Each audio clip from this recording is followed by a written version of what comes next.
오늘 말씀입니다. 오늘 말씀은 요한계시록 21장 1절부터 7절 말씀입니다. 요한계시록 21장 1절부터 7절 말씀을 교독하시겠습니다. 제가 가지고 있는 성경은 신약 성경 420쪽입니다. 계시록 21장 1절부터 7절 말씀 교독하시겠습니다.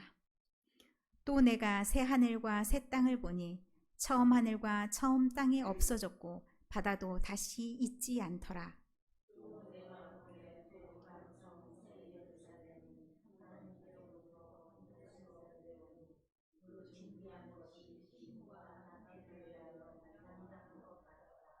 내가 들으니 보좌에서 큰 음성이 나서 이르되 보라, 하나님의 장막이 사람들과 함께 있음에 하나님이 그들과 함께 계시리니 그들은 하나님의 백성이 되고 하나님은 친히 그들과 함께 계셔서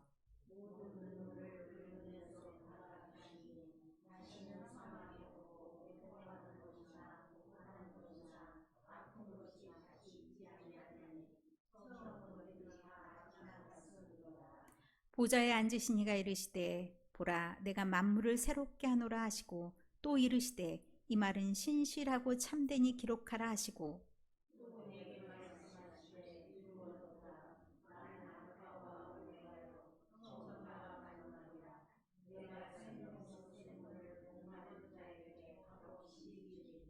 다 같이 읽겠습니다. 이기는 자는 이것들을 상속으로 받으리라. 나는 그의 하나님이 되고 그는 내 아들이 되리라. 아멘. 자, 폭우로 인해서 여기저기서 피해가 굉장히 많이 있습니다.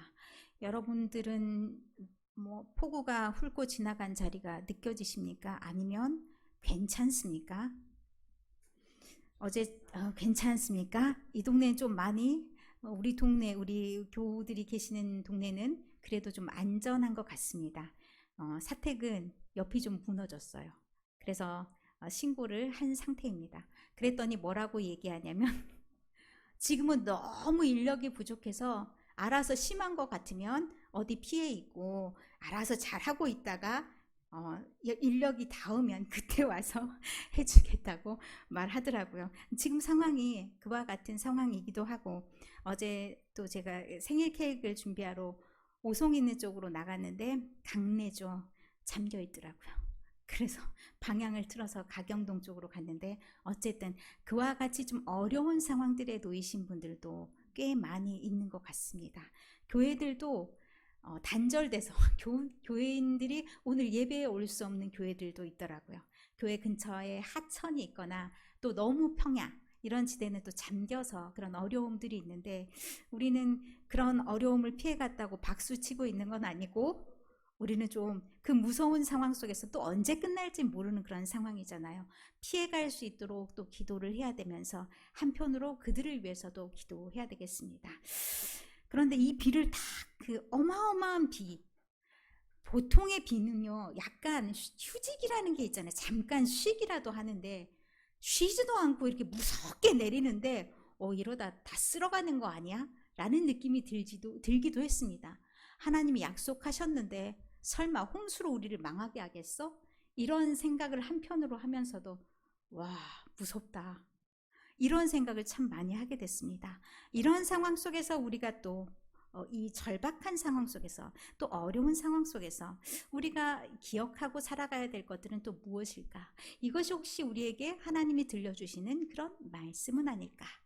우리가 무엇을 어떻게 하라고 들려주시는 말씀일까? 이런 생각도 한편으로 해보면서 오늘 요한계시록의 말씀에 도전합니다. 요한계시록을 여러분이 기억하시기에는 어떻게 요한계시록이라면 생각이 되십니까? 아마 요즘에는요 요한계시록이 이단에게 이용되는 책, 그래서 보통의 교회들은 우리는 보고 싶지 않은 책, 어디까지 보냐? 3장까지. 왜냐하면 소아시아에 대한 경고와 더불어서 칭찬 이런 내용들이 많이 들어가기 때문에 거기까진 봐요. 우리에게도 하시는 말씀이야, 은혜스럽네, 그리고 닫아요. 그래서 4장부터 시작해서 쭉쭉쭉 다 안 읽어. 그리고 아마도 21장 정도 되면은 읽을 거예요. 한 18장 이 정도부터는 읽기 시작해요. 아, 바벨론이 망했대.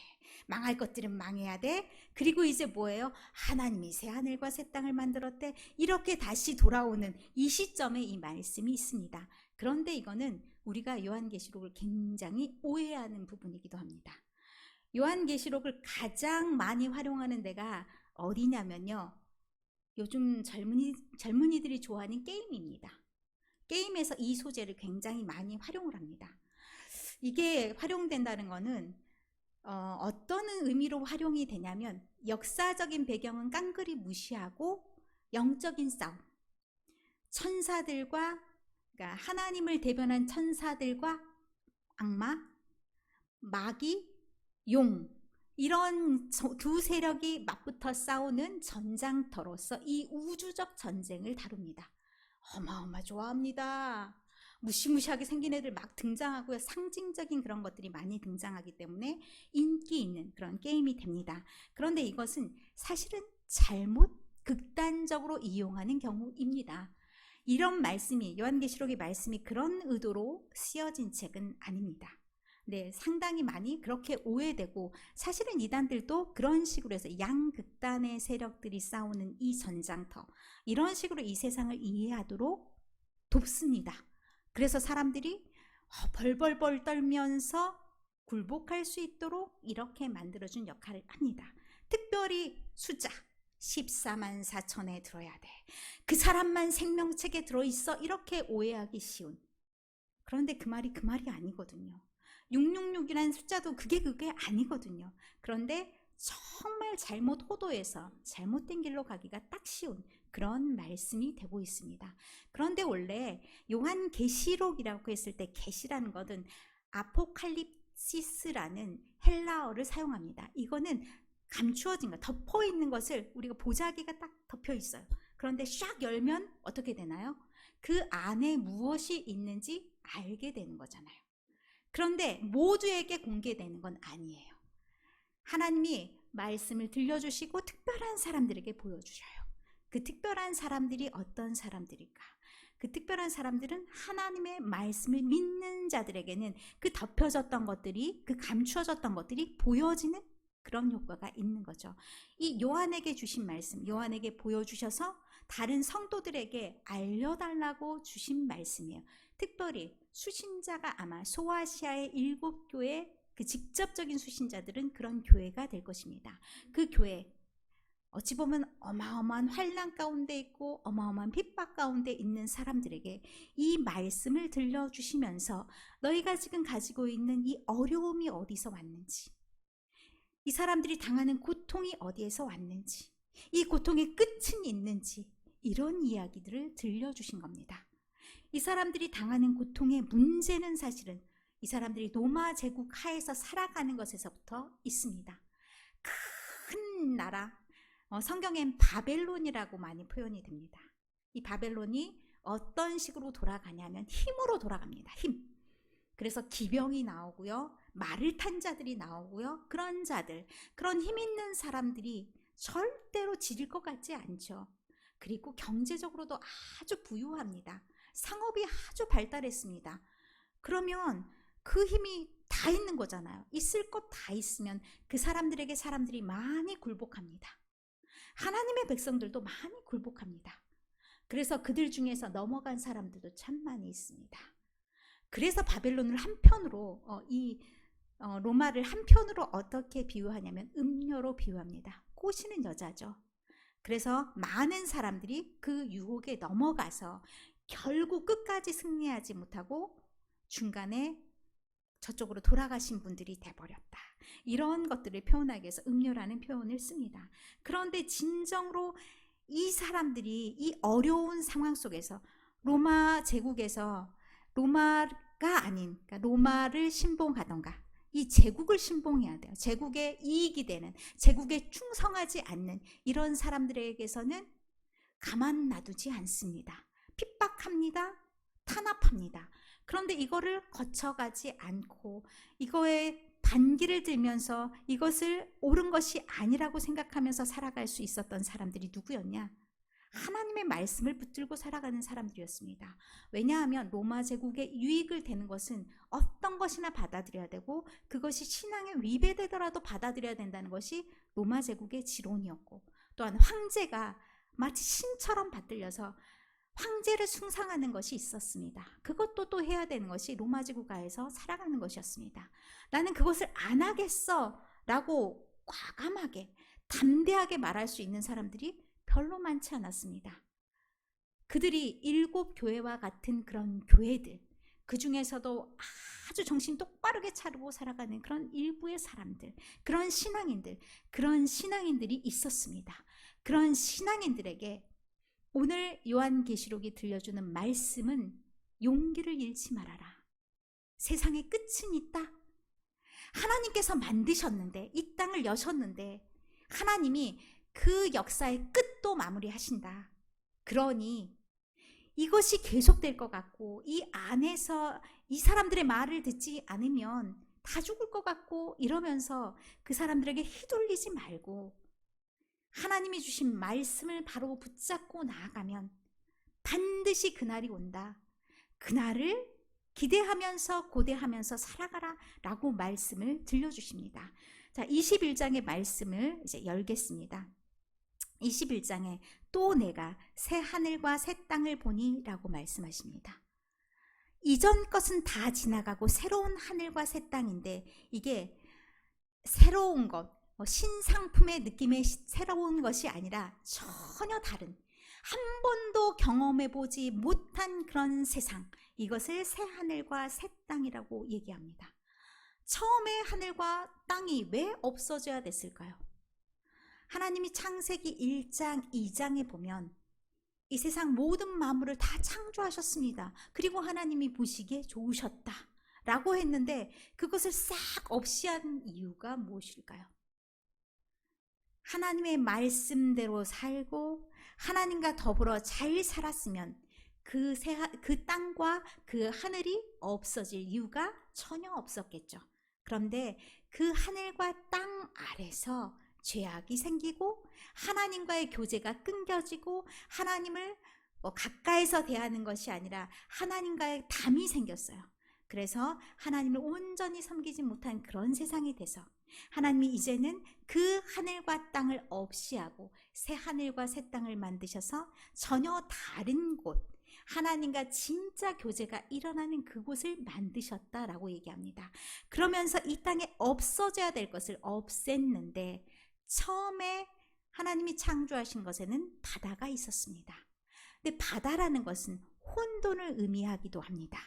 그래서 이 혼돈의 바다가 있으면 하나님과 사람 사이에 헷갈리는 것들이 있을 수 있고, 이 사람들의 마음이 요동치고 또 고민이 있고 어려움이 있고 이런 상황들이 생길 수 있기 때문에 이 바다를 다시는 만들지 않으시겠다, 다시는 하나님과 사람 사이에 헷갈려 하는 것들을 놓지 않으시겠다면서 바다를 없애버리십니다. 그러면 이제 전혀 다른 곳이 됩니다. 마치 어느 곳과 같냐면 2절에 거룩한 성 예루살렘이 이렇게 내려온다라고 말씀하셨는데, 예루살렘이라고 하는 것은 하나님과 사람이 함께하는 곳이기도 합니다. 예배가 일어나는 곳, 그리고 성전이 있는 곳. 이 성전이 있다라는 곳은 우리가 다시 창조 시대로 돌아가서 돌이켜보면 에덴과도 같습니다. 에덴 동산에서는 하나님이 있었고 하나님의 사람들이 있었고, 그 사람들이 하나님과 교제를 했는데 하나님과 사람 사이에 어떤 막힘도 없었습니다. 가로막히는 게 하나도 없었습니다. 그런 상태가 지금 거룩한 성 예루살렘으로 이 땅에 내려온다는 겁니다. 그러면 이 땅에서 고통받고 힘들고 어렵고 이런 삶들, 우리가 살아갈 때 어떤 마음이 드냐면, 하나님이 우리와 함께 계시는가? 우리가 하나님이 함께 계시면 이런 고통이 우리에게 있을 수 있는가? 나는 열심히 살아간다고 신앙생활을 제대로 하고 있는데 왜 나도 똑같이 제대로 믿지 않는 저 사람들과 똑같이 이렇게 시련을 겪는가? 이런 걱정과 또 두려움과 그리고 절망감이 이렇게 올 때가 참 많은데, 그것이 아니라 새 예루살렘이 이제 우리에게 당도한다는 겁니다. 언제 오냐? 하나님의 때, 우리가 알 수 있는 건 아닙니다. 하나님의 때 그게 다 준비된 것이 오는데 우리가 할 수는 없습니다. 그래서 하늘에서 내려온다는 표현을 씁니다. 하나님이 이 날을 우리에게 주실 건데 이 날을 어떻게 주실 거냐? 하나님의 날에 이 하늘에서부터 내려오게 하실 것이다 라고 얘기합니다. 그리고 이것이 준비돼서 어떻게 또 단장을 하냐면 신부가 남편을 위해서 단장하는 것처럼 단장한다 라고 얘기합니다. 기쁜 마음으로 정성을 다해서 그곳을 준비해서 만남을 예비하신다 라고 얘기하십니다. 그래서 3절에 보면 하나님의 장막이 사람들과 함께 있다라고 얘기합니다.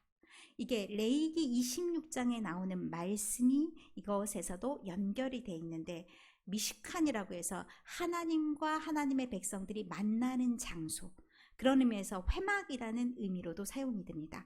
이렇게 하나님과 사람이 자유롭게 만나는 것입니다. 그래서 하나님께 우리가 직접 물을 수도 있고 하나님이 직접 우리에게 음성을 들려주실 수도 있고 이런 곳이 된다라는 얘기입니다.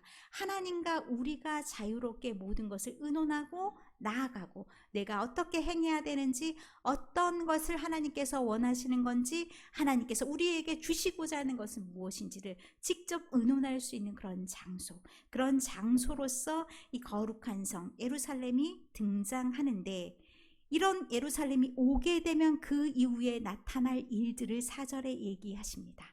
모든 눈물을 그 눈에서 닦아주시니 다시는 사망이 없고 애통하는 것이나 곡하는 것이나 아픈 것이 다시 있지 아니하리니 그 모든 것이 어떻게 생겨졌느냐? 처음 것들 때문에 생겨졌던 이런 부산물들입니다.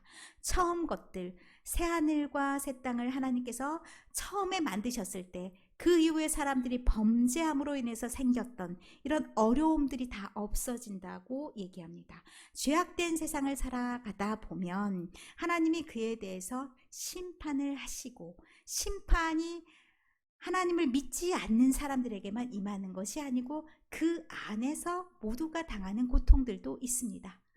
예를 들면 하나님이 우리의 자연을 통해서도 말씀하시는데 우리에게 폭우를 내리셨을 때도 있습니다. 그러면 우리가 자연의 관리인으로서 우리의 역할들을 잘하지 못했기 때문에 공동의 책임을 우리에게 물을 때가 있습니다.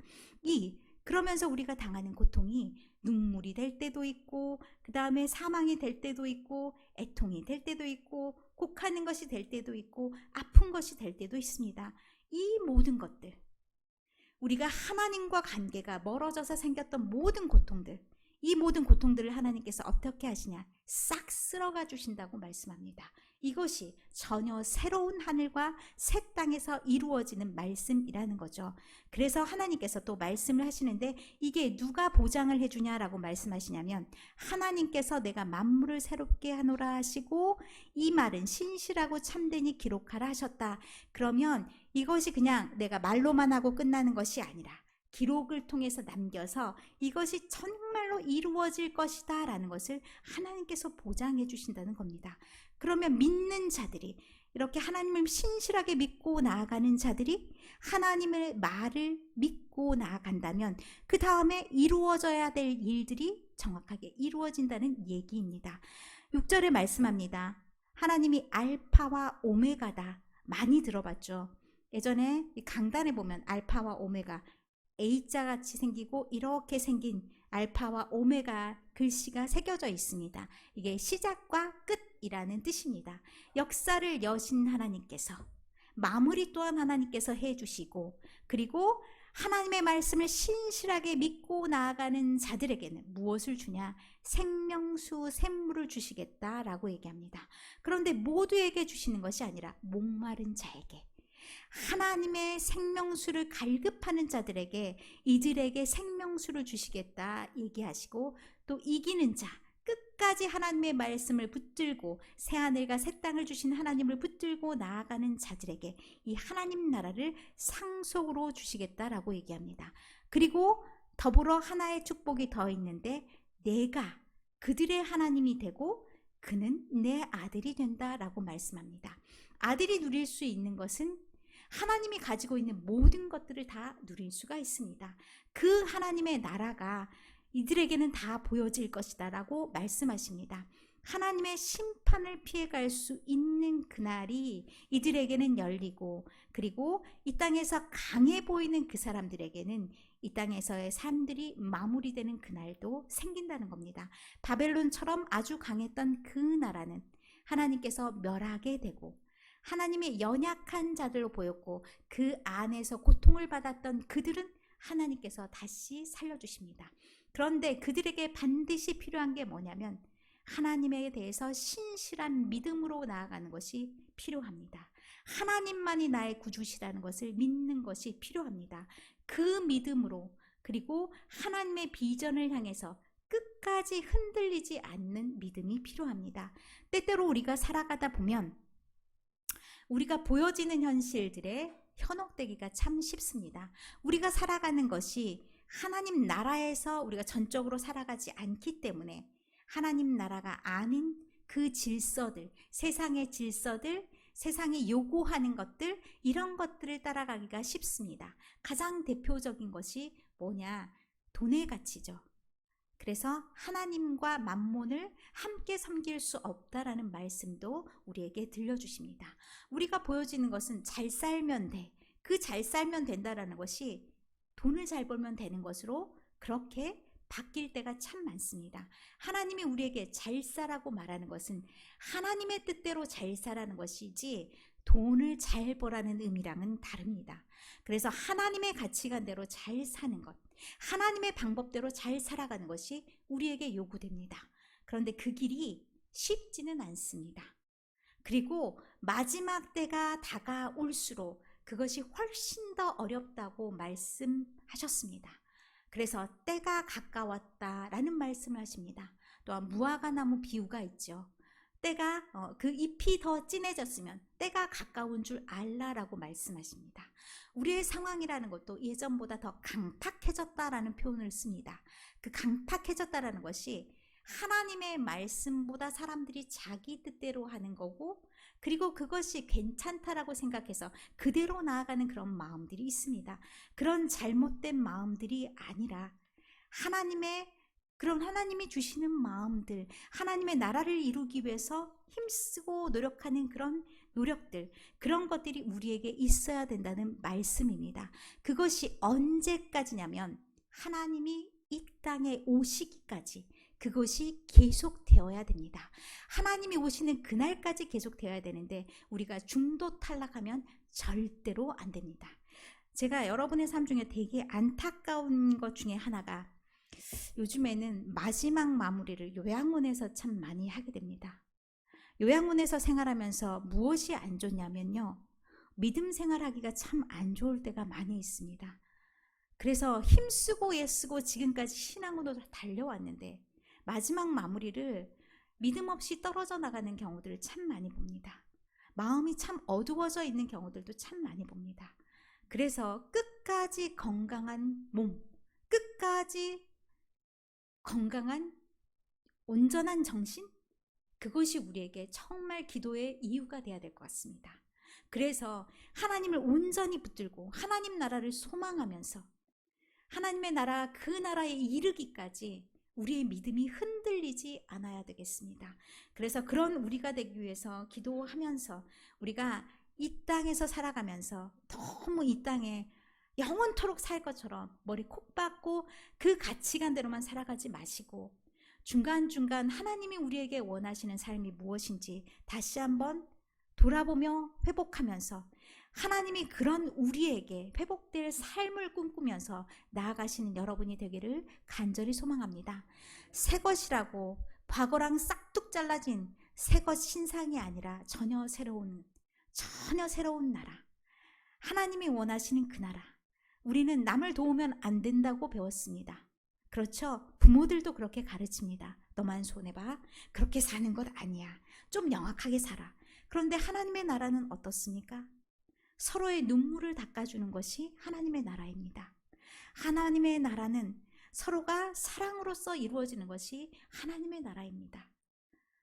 독사굴에 손을 넣어도 물리지 않는, 전혀 상상할 수 없는 그런 나라를 하나님께서 우리에게 만들어 주시기 위해서 다 만들어 주시고, 반짝반짝 빛나는, 이것이 정금으로 만들어졌고 모든 아름다운 보석으로 만들어졌다, 이것에 초점을 맞추면 안 됩니다.